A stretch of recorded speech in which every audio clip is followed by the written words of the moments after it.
सबसे पहला वसूल है कि अल्लाह से रिश्ता मजबूत। मैं आपसे पूछना चाहता हूँ, आप डीएम से, एसडीएम से, कलेक्टर से, जज से, मिनिस्टर से, नेता से, प्रेता से, सबसे रिश्ता मजबूत कर लिए हो, लेकिन अल्लाह से कितना रिश्ता मजबूत है? क्या बात, अल्लाह से रिश्ता कितना मजबूत है?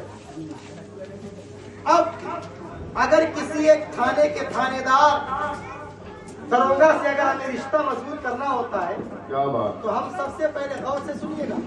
तकरीर अल्हम्दुलिल्लाह जिस अंदाज में कहिएगा उस अंदाज में सुनाया जाएगा, लेकिन मैं चाहता हूँ कुछ काम की बात हो, कुछ काम की बात हो। कुछ काम की बात यह कि जब किसी इंसान से कोई इंसान अगर रिश्ता मजबूत करना चाहता है तो सबसे पहले उसके करीब जाता है, क्या बात, और करीब जाने के बाद उससे मोहब्बत रखता है, मोहब्बत करने के बाद कुछ उसे पेश करता है, तब दोनों में मोहब्बत पैदा होती है। तब वो इंसान जो काम कहता है वो काम करने के लिए तैयार हो जाता है। तो अल्लाह से रिश्ता मजबूत करने के लिए हम कौन सा काम करते हैं? क्या बात, सुभान अल्लाह। जो कि रब से हम कह दे, मौला एक तू रब है ना, तूने पैदा किया है, तेरे अलावा कोई है नहीं, एक मेरा काम ये बिगड़ रहा है, मौला तू पूरा कर दे। इतना कौन सा ऐसा रिश्ता है? तो इस रिश्ते को मजबूत करने के लिए हमें करना क्या पड़ेगा? अल्लाह के फराइज को अदा करना पड़ेगा, सुन्नते मुस्तफा पर अमल करना पड़ेगा, रसूल के बताए हुए रास्ते पर अमल करना पड़ेगा। और जब हम अल्लाह के फराइज को और नबी के सुन्नतों पर अमल करेंगे तो इंशाअल्लाह अज़ीज रब से रिश्ता मजबूत होना शुरू होगा। बेशक बेशक, तो ये मजहब का पहला वसूल।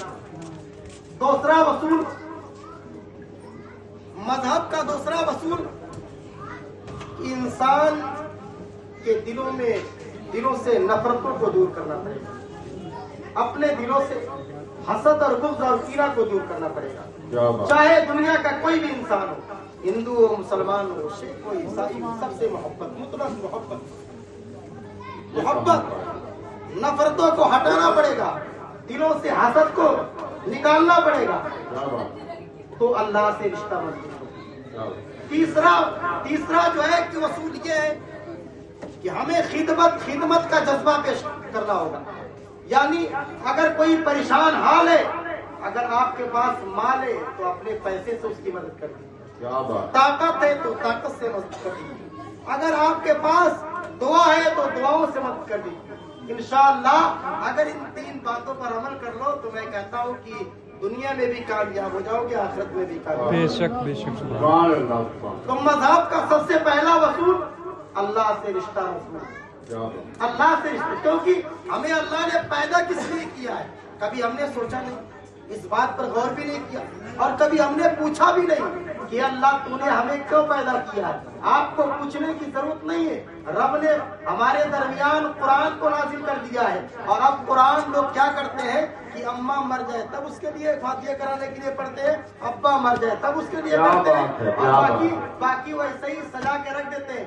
जनाब साहब आप इस पर पढ़े रहिए, रमजान आएगा तो आपको खोल के पढ़ेंगे, और जैसे रमजान आएगा साल भर में तो उसको उतारेंगे, उतार करके उस पर गर्दो गुबार पड़ा रहेगा, खूब झाड़ेंगे, कभी इधर चूमेंगे, कभी इधर चूमेंगे, कभी इधर चूमेंगे। क्या सिर्फ कुरान इसीलिए आया है? मेरे कौम के लोगों, कुरान से पूछो, ये कुरान तू बता दे रब ने हमें पैदा क्यों किया है? कुरान जवाब देता हुआ नजर आता है, वमा खलक़्तुल जिन्ना वल इंसा इल्ला लियअबुदून। हमने इंसान को पैदा किया है, जिन्नात को पैदा किया है, अपनी इबादत के लिए पैदा किया है, अपनी परस्तिश करने के लिए पैदा किया है। मेरे कौम के लोगों, क्या ये भूल न जाना कि हम दुनिया में आए हैं और जाने के बाद हमें इसका कोई हिसाब और किताब लिया नहीं जाएगा। मेरे कौम के लोगों सुनो, अल्लाह कुरान में इरशाद फरमाता है, फमन यअमल मिस्काल ज़र्रतिन खैरन यरा वमन यअमल मिस्काल ज़र्रतिन शर्रन यरा। एक जर्रा बराबर अगर दुनिया में तुम नेकी करोगे तब भी अल्लाह तुम्हें दिखाएगा, एक जर्रा बराबर अगर तुम्हें बुराई करोगे तब भी अल्लाह तुम्हें दिखाएगा। देख मेरे बंदे, तूने फला जगह बैठ कर बुराई किया था, देख तूने फला जगह बैठ करके अच्छा काम किया था, एक एक जर्रा जर्रा का हिसाब और किताब लिया जाएगा। हम लोग कहते हैं हम परेशान हैं, हमारी परेशानी का हल कैसे निकलेगा? सुनो, ये भी कुरान से पूछो, ए कुरान तू बता दे हमें कामयाबी कैसे मिलेगी, हमारी परेशानी का हल कैसे निकलेगा? सुनो, अल्लाह कुरान में कहता है, या अय्युहल्लज़ीना आमनुस्तईनु बिस्सब्रि वस्सलाह इन्नल्लाहा मअस-साबिरीन। ऐ ईमान वालो तुम सब्र करो, नमाज पढ़ो, तुम नमाज पढ़ो और सब्र करो, तुम्हें कामयाबी کامیابی مل جائے گی، کامیابی مل جائے گی۔ لیکن آج میرے قوم کے لوگوں مسجد تو بنانی شبر میں ایمان کی حرارت والوں نے، من اپنا پرانا پاپی تھا، برسوں میں نمازی بن نہ سکا۔ میں نے جو آیت مقدسہ پیش کیا تھا، ان الصلاۃ تنہا عن الفحشاء والمنکر، بے شک نماز تمام بے حیائی اور بری باتوں سے روک دیتی ہے۔ میرے قوم کے لوگوں، میں نے یہ آیت مقدسہ پیش کیا تھا اور مجھے حکم بھی ہوا تھا کہ کیونکہ حالات کس قدر ہے، لوگ نمازوں سے دور ہیں۔ نماز ایک ایسی عبادت ہے، دنیا میں عبادتیں نہ ہوتے ہیں، روزہ رکھنا یہ بھی عبادت ہے، حج کرنا یہ بھی عبادت ہے، زکات دینا یہ بھی عبادت ہے، صدقہ کرنا یہ بھی عبادت ہے، خیرات کرنا یہ بھی عبادت ہے۔ لیکن ان عبادتوں میں سے سب سے اہم الفرائض اور افضل العبادات اگر کوئی چیز ہے تو اس کا نام نماز ہے، جس کے بارے میں